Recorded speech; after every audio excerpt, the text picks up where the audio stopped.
જય માતાજી મિત્રો, આપણા નવા વ્લોગમાં તમારું સ્વાગત છે। તો આપણે જવાનું છે ભાણસરના મેરડીમાં દર્શન કરવા। તો આપણે થઈ ગયા છીએ નાહી ધોઈને તૈયાર। તો આપણે કલેજા રાહ જોઈને ઊભા છે। તો પહેલાં આપણે કલેજા પાસે જવાનું છે। તો આપણે આવી ગયા છીએ કલેજા પાસે। તો અમારે ત્રણેયને જવાનું છે દર્શન કરવા। તો મિત્રો આ છે ભાણસરના મેરડીમાં તરફ જવાનો રસ્તો। જોઈ લો મિત્રો, લોકેશન કેવું સરસ। તો મિત્રો આ રસ્તા ઉપર ગાડી હાલી શકે તેમ જ નથી। તો આપણે આ ગાડી મૂકવી પડશે રસ્તામાં, ત્યાંથી આપણે જવાનું રહેશે હાલી। તો મિત્રો આપણે મૂકી દીધી છે રસ્તામાં ગાડી। તો આપણે હવે થઈ ગયા છીએ હાલતા। જો મિત્રો, તો મિત્રો રસ્તામાં પણ એક હનુમાન દાદાનું મંદિર હતું, તો પણ આપણે ત્યાં પણ દર્શન કરી લીધા છે। જો મિત્રો કેવો રસ્તો છે તમે જુઓ। તો મિત્રો રસ્તામાં એક આવ્યું હતું તળાવ। તો આપણે એ તળાવ પાર કરીને જવાનું છે દર્શન કરવા। તો મિત્રો હું તળાવ પાર કરી રહ્યો છું। જો મિત્રો મેં પણ તળાવ પાર કરી રહ્યું છે।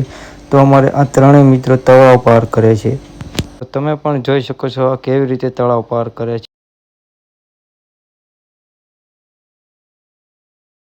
જો મિત્રો આ ભાઈ સાંઢિયો કરીને તળાવ પાર કરાવે છે, જોઈ લો। તો એણે પણ તળાવ પાર કરી રહ્યું છે। તો પાછળ એક મિત્ર આવેલો છે। ફાઇનલી મિત્રો આપણે પગી ગયા છીએ ભાણસરના મેરડીમાં। તો હવે આપણે દર્શન કરી લઈએ અને તમે પણ દર્શન કરવાનું ભૂલશો નહીં। તો મિત્રો આપણે દર્શન કરી લીધા છે। તો હવે આપણે જવાનું છે તળાવ પાસે। તો આપણે આવી ગયા છીએ મિત્રો તળાવ પાસે। તો તમે પણ જુઓ કેવડું મોટું તળાવ છે। તો મિત્રો અમારે આ ભાઈને લાગી હતી પાણીની તરસ। તો તળાવમાંથી પાણી પીવે છે જુઓ મિત્રો। તો બીજા પણ ભાઈને તરસ લાગી હતી। તો એ ભાઈ તો સૂતા સૂતા પાણી પીવે છે, જુઓ તમે। તો મિત્રો હવે અમે આવી ગયા છીએ ફોટા પાડવા।